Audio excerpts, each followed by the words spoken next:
सर्वप्रथम सर्वांना श्री स्वामी समर्थ। आज गोपाळकाला रात्रीच आपण कृष्ण जयंती साजरी केलेली आहे आणि आज गोपाळकाला आहे।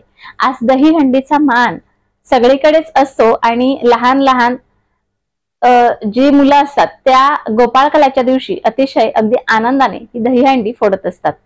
हा सण अतिशय सुंदर आणि महत्वाचा बालकृष्णांच्या लीलांनी रंगलेला हा जो दिवस आहे तो आपण अतिशय आनंदाने साजरा करत असतो।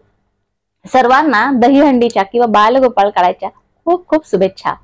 आपल्या घरात, आपल्या संसारात, आपल्या आयुष्यात आपल्याला कृष्णांचे जर का आशीर्वाद हवे असतील तर आज लहान लहान छोटे छोटे उपाय किंवा सेवा आपल्याला करायला हव्या। बऱ्याच घरांमध्ये घरात धान्य टिकत नाही, म्हणजे ज्याने आपलं पोट भरतं। गहू म्हणा, तांदूळ म्हणा किंवा कुठलीही वस्तू आपण किराणा ज्या वेळेला भरतो त्यावेळेला अगदी महिना यायच्या आतच ते किराणा सगळं संपून जातं आणि त्यानंतर विचार करतो की आता काय करावं। असं जर का तुमच्याकडे होत असेल तर आज खूप महत्वाचा दिवस आहे। आज आपल्याला असा उपाय करायचा आहे, असा मंत्र बोलायचा आहे ज्याने आपल्या घरात कृष्णांचा आशीर्वाद आपल्या घरावर कायम राहील। आपल्या घरात धनधान्याची कधीही कमतरता होणार नाही। आपल्या घरात जे काही आज धान्य उपलब्ध असेल ते थोडं थोडं धान्य घ्या, त्यात थोडंसं गुळ मिसळा आणि हे जे आहे ते सर्व नैवेद्य स्वरूपात थोडंसं अगदी आपल्या बाळकृष्णांच्या फोटो समोर किंवा मूर्ती समोर तुम्हाला अर्पण करायचं आहे। सोबतच तुम्हाला एक मंत्र बोलायचा आहे। मंत्र आहे ओम नमो भगवते वासुदेवाय। या मंत्राचा जप करत तुम्हाला नैवेद्य अर्पण करायचा आहे। शिवाय तुम्ही तिथेच बसून 108 वेळेला माळेवर ह्या मंत्राचा जप करू शकता। आता पुढे बघा, बऱ्याच लोकांच्या घरात खूप सारे भांडणं असतात।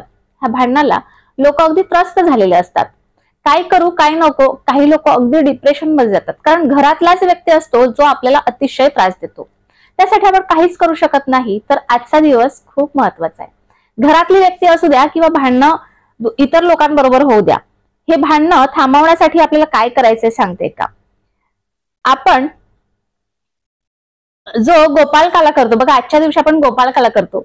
हा गोपाळकाला आपण थोडासा कृष्णाला अर्पण केलेला असतो, त्याच्यातला थोडासा गोपाळकाला आपण पूर्ण कुटुंबात, जर तुमचं कुटुंबाबरोबर भांडण होत असेल, कुटुंबातल्या काही व्यक्तींबरोबर भांडण होत असेल तर त्या सर्वांना थोडा थोडासा कृष्णासमोर ठेवलेला जो गोपाळकाला आहे तो घ्यायचा आणि प्रसाद स्वरूपात थोडा थोडासा तो जो गोपाळकाला आहे तो ग्रहण करायचा। ह्याने तुमच्या घरातल्या प्रत्येक माणसांच्या मनात गोडवा निर्माण होईल आणि सर्व भांडणे दूर होतील। आता बरेच लोक शत्रूंना खूप त्रस्त झालेले आहेत, म्हणजे आजूबाजूला कोण शत्रू आहे काय आहे काहीच माहित पडत नाही। त्यावेळेला ह्या शत्रूचा नाश व्हायला पाहिजे, म्हणजे त्या शत्रूची वृत्ती नष्ट व्हायला पाहिजे। आपल्याला जी त्रास देण्याची वृत्ती आहे ती नष्ट होण्यासाठी आपल्याला काय करायचंय सांगते का? आपण गोपाळकाला जो बनवलेला आहे आजच्या दिवशी त्याच्यातला थोडासा गोपाळकाला आपल्याला आजूबाजूला जिथे कुठे गाय असेल किंवा तुमच्याकडे गाय गोठा जिथे कुठे असेल तिथे तुम्ही जायचं आणि थोडासा गोपाळकाला ह्या गायीला अर्पण करायचा। त्याने सुद्धा आपल्या घरात शत्रुत्व कोणी करत असेल, आपल्या घरावर कोणी शत्रुत्व करत असेल त्याचा त्रास तुम्हाला नक्कीच कमी होईल किंवा संपून जाईल। आता खूप लोकांना संतान प्राप्तीसाठी काही उपाय करायचे असतात। आपल्या घराचं गोकुळ व्हायला पाहिजे। खूप लोक म्हणतात घराचं गोकुळ झालं पाहिजे, म्हणजे काय तर आपल्या घरात एखादं छोटंसं हसत खेळत असलेलं एखादं बाळ हवं असतं। त्यासाठी काय करायचं सांगते का? याच दिवशी हे जे उपाय मी तुम्हाला सांगते हे ह्याच दिवशी करायचे आहेत। या दिवशी कृष्णाला तुळशीसह थोडीशी तुळशीची पानं घ्यायची आणि गोपाळकाला अर्पण करायचा। आता हा अर्पण करत असताना तुम्हाला एक मंत्र म्हणायचा आहे, क्लीम कृष्णाय नमः। या मंत्राचा तुम्हाला जप करायचा आहे। या मंत्राचा जप करतच तुम्हाला हा गोपाळकाला अर्पण करायचा आहे। पूर्ण दिवस तुम्ही कधीही हे सर्व उपाय करू शकता। आता तुम्हाला पूर्ण दिवस कुठला एखादा मंत्र म्हणायचा असेल तर त्यातला एक महत्वाचा मंत्र मी तुम्हाला सांगते। श्री कृष्णम शरणम मम, श्री कृष्णम शरणम मम या मंत्राचा पूर्ण दिवस तुम्ही आज जप करू शकता।